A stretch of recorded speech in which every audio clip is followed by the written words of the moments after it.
चलो बच्चों, तो आज हम लोग अकाउंट में फर्स्ट चैप्टर कंटिन्यू करें ना। भाई हमारा पहला चैप्टर चल रहा था अकाउंटिंग एंड इट्स टर्मिनोलॉजीज के बारे में। पूरे चैप्टर का एक्सप्लेनेशन हमने समझा पहले कि भाई अकाउंटिंग एक्चुअली क्या है। इस बार अपना नया सब्जेक्ट है तो अकाउंट है क्या, वो हमने डिटेल में समझा। हमने समझा था कि अकाउंट जो है वो बिजनेस की लैंग्वेज कहलाती है, और इसी वजह से हर लैंग्वेज के कुछ अपने अपने टर्म्स होते हैं। तो वो टर्मिनोलॉजीज भी हमने समझी थी। चैप्टर के पूरे एक्सप्लेनेशन में ये सब आया ना। अब आज हमें चैप्टर की फाइनल एक्सरसाइज समझनी है। जो आपके टेक्स्ट बुक में पीछे की एक्सरसाइज दी गई है उसके क्वेश्चन आंसर्स भी मैं समझा रहा हूँ, और सब सब्जेक्ट में समझाऊंगा। आज से जैसे शुरू कर रहे हैं अकाउंट से, हर सब्जेक्ट में चैप्टर का एक्सप्लेनेशन होगा, और उसके बाद उसका ये भी आएगा, क्या कहते हैं, फाइनल एक्सरसाइज का एक्सप्लेनेशन भी। ठीक है, तो चलो ध्यान से समझना। आपकी टेक्स्ट बुक साथ में रखो। फाइनल एक्सरसाइज के एमसीक्यू एंड वन सेंटेंस अभी समझा रहा हूँ, बरोबर। तो टेक्स्ट बुक साथ में रखो। मैं क्वेश्चन यहाँ लिख नहीं रहा हूँ, इसके थ्रू समझा रहा हूँ, तो ध्यान से समझना। जैसे एक्सरसाइज में एमसीक्यूज हैं, तो सबसे पहला एमसीक्यू आपको दिया हुआ है कि under a barter system which of the following is not correct. Barter system में इन चार ऑप्शन में से कौन सा ऑप्शन नहीं आएगा, which of the following is not correct, वो बताना है। अब बार्टर सिस्टम ध्यान है ना, चैप्टर के एक्सप्लेनेशन में आया था कि बार्टर सिस्टम मतलब वो सिस्टम कहलाता था कि जिसके अंदर मनी का ट्रांजिशन नहीं, जब मनी का इन्वेंशन ही नहीं हुआ था तब पहले चलता था बार्टर सिस्टम, कि जिसके अंदर प्रोडक्ट के बदले में प्रोडक्ट का एक्सचेंज, या प्रोडक्ट के बदले में सर्विस, या सर्विस के बदले में सर्विस, है कि नहीं, इनका एक्सचेंज होता था, पैसे थे ही नहीं। तो वो बार्टर सिस्टम कहलाता था। तो ये कौन सा ऑप्शन इनमें से गलत है वो बताना है। अब पहले ही ऑप्शन में दिया हुआ है exchange of money for product, product के बदले में मनी देना, गलत है, यही ऑप्शन ही गलत है। क्योंकि बार्टर सिस्टम में मनी आता ही नहीं है, तो प्रोडक्ट के बदले में मनी कैसे देंगे। दूसरा option exchange of product for product, ये सही है कि प्रोडक्ट के बदले में प्रोडक्ट देना। या तो फिर exchange of product for service, third option भी सही है कि सर्विस के बदले में प्रोडक्ट, या प्रोडक्ट के बदले में सर्विस देना। फोर्थ में भी वही है कि exchange of product service for product service, कोई भी प्रोडक्ट या सर्विस के बदले में दूसरा कोई प्रोडक्ट या सर्विस देना। तो कौन सा ऑप्शन इसमें से गलत है, फर्स्ट वाला, मनी इसमें नहीं आता है। ठीक है, फिर सेकंड एमसीक्यू देखो, दिया वो what is the limitation of accounting, accounting की लिमिटेशन कौन सी है, कौन सी चीज इसमें अकाउंटिंग में परफेक्ट नहीं है। तो पहला शो प्रॉफिटेबिलिटी, ये तो सही है, ये तो अकाउंटिंग इसके लिए तो किया जाता है कि अकाउंटिंग हमें प्रॉफिट डिस्क्राइब करता है। बी ऑप्शन है शो इकोनॉमिक स्टेटस, ये भी बरोबर है कि अकाउंटिंग की वजह से बिजनेस का इकोनॉमिक स्टेटस पता चलता है कि बिजनेस कितना ग्रो कर रहा है। एंड टैक्स प्लानिंग, हाँ अकाउंटिंग की वजह से टैक्स प्लानिंग भी की जा सकती है कि भाई गवर्नमेंट को हमें कितना टैक्स देना है, जितना प्रॉफिट होगा उसके हिसाब से टैक्स देंगे, ये तीनों ही सही है।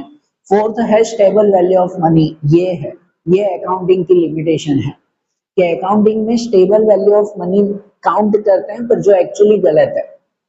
ठीक है ना, जो एक्चुअली गलत है। Stable value of money simple way में हम ऐसे कह सकते हैं कि भाई अकाउंटिंग के अंदर जो है वो, अगर कोई चीज हमने कितने साल पहले खरीदी हो, भाई 4-5 साल पहले अगर कोई हमने सपोज लैंड बिल्डिंग खरीदी है, जमीन मकान खरीदा है 4 साल पहले 2 लाख का, अभी उसकी वैल्यू अगर इंक्रीज हो गई है, अगर इंक्रीज हो गई है उसकी वैल्यू, फिर भी हम इंक्रीज नहीं करते, हम एज्यूम करते हैं कि मनी स्टेबल ही है, कि 2 लाख, भाई 4 साल पहले खरीदी हुई कोई कोई भी जमीन मकान 2 लाख का है तो आज भी 2 लाख ही है।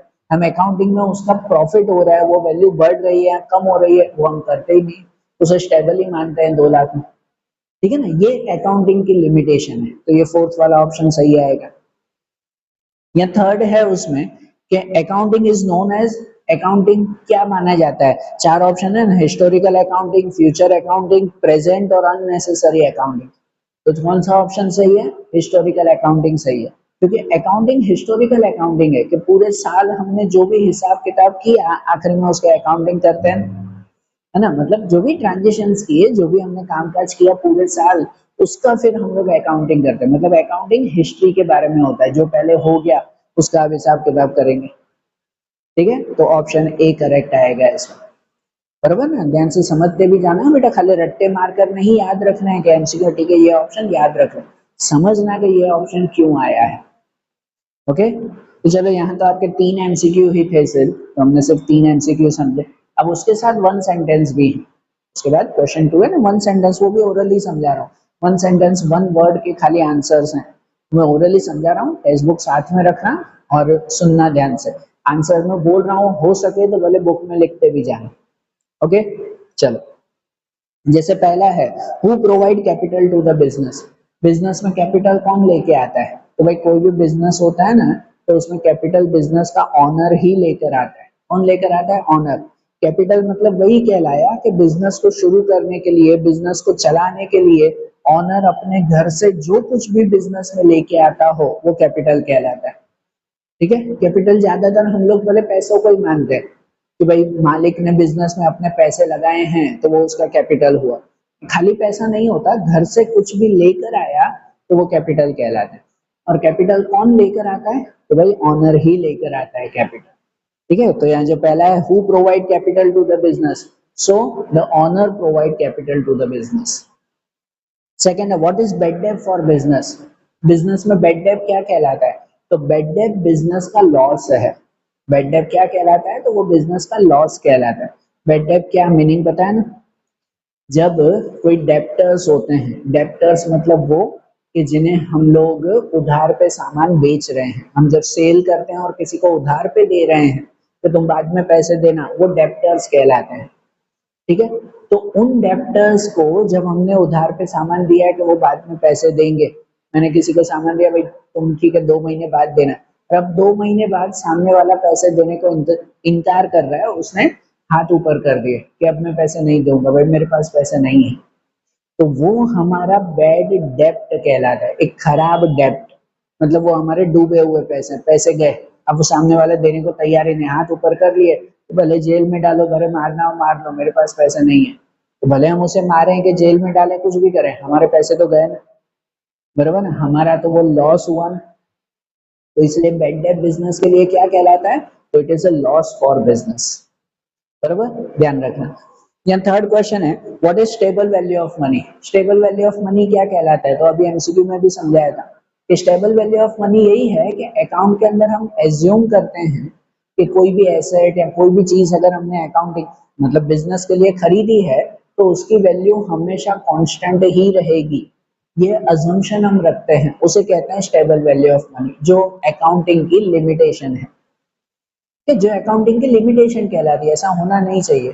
फिर मैंने ये जो टेबल पे है वो टेबल सपोज मैंने 6,000 में खरीदी थी 2 साल पहले, तो आज भी मैं इसकी प्राइस अपने अकाउंट में लिखता हूँ 6,000 ही लिखता हूँ। हाँ डेप्रिशिएशन कम करें या ठीक है, पर आज यही टेबल बाहर खरीदने जाओ तो 10,000 की मिल रही है, पहले मैंने भले 6,000 में खरीदी। तो ये जो वैल्यू बाहर मार्केट में इसकी अप डाउन हो रही है, उसका नोट हम लोग करते ही नहीं है, हम ये एज्यूम करते हैं कि भाई इसकी वैल्यू तो स्टेबल ही है, 6,000 में खरीदी थी तो वो हमेशा 6,000 ही अकाउंट में लिखते हैं, जो चीज लिमिटेशन मानी जाती है अकाउंटिंग की, बराबर। तो स्टेबल वैल्यू ऑफ मनी क्या है? तो it is a limitation of accounting. And what is double entry system of accounting. Accounting की डबल एंट्री सिस्टम क्या कहलाता है? तो हमने समझा था एक्सप्लेनेशन में कि जब अकाउंटिंग की जाती है तो अकाउंटिंग दो तरह से होती है, एक देशीनामा पद्धति आती है और एक डबल एंट्री सिस्टम आता है। देशीनामा पद्धति एकदम पुराना सिस्टम कहलाता है और डबल एंट्री सिस्टम वो कहलाता है कि जिसके अंदर हम अकाउंटिंग का कोई भी ट्रांजेक्शन का रिकॉर्ड करते हैं, कोई भी ट्रांजेक्शन अकाउंट में रिकॉर्ड करते हैं तो उसकी हमेशा दो साइड एंट्री की जाती है, एक डेबिट और एक क्रेडिट। ये आप लोग आगे के चैप्टर्स में सीखोगे ना प्रैक्टिकल, तब अभी तो थियरी है कि हर ट्रांजेक्शन्स की अकाउंटिंग के अंदर दो इफेक्ट होती है और हम लोग दो एंट्री करते हैं, एक डेबिट साइड और एक क्रेडिट साइड। तो हर ट्रांजेक्शन की डबल एंट्री होती है, उस सिस्टम को हम लोग डबल एंट्री सिस्टम कहते हैं। ठीक है, ध्यान रखना है इसे। And state whether discount receive is an income और एक्सपेंस। डिस्काउंट रिसीव्ड वो इनकम है या एक्सपेंस है? तो भाई वो इनकम है, क्योंकि डिस्काउंट अगर मिल रहा है, मैं कोई प्रोडक्ट खरीदने गया और वो 100 का प्रोडक्ट मुझे 90 में मिला तो 10 रुपए का डिस्काउंट, तो 10 रुपए का डिस्काउंट मेरी इनकम हो गई, है कि नहीं? भले 90 रुपए दिए पर 100 की जगह मुझे 90 देने पड़े, 10 रुपए बचे ना यार मेरे जेब में, भले मैं कुरकुरे खाऊंगा। जस्ट एक बात है कि भले हम उससे कुछ भी करें पर वो 10 रुपए बच गए ना, वो हमारी एक्स्ट्रा इनकम हो गई। तो इसलिए डिस्काउंट रिसीव्ड वो हमारी एक तरह की इनकम कहलाती है। ठीक है, तो देखो आज जैसे सिंपल एमसीक्यू और वन सेंटेंस समझे, अब जो दूसरे 2-3 सेंटेंस और डिटेल क्वेश्चन आंसर्स हैं वो हम लोग नेक्स्ट वीडियो में समझते हैं। ओके, चलो, थैंक यू।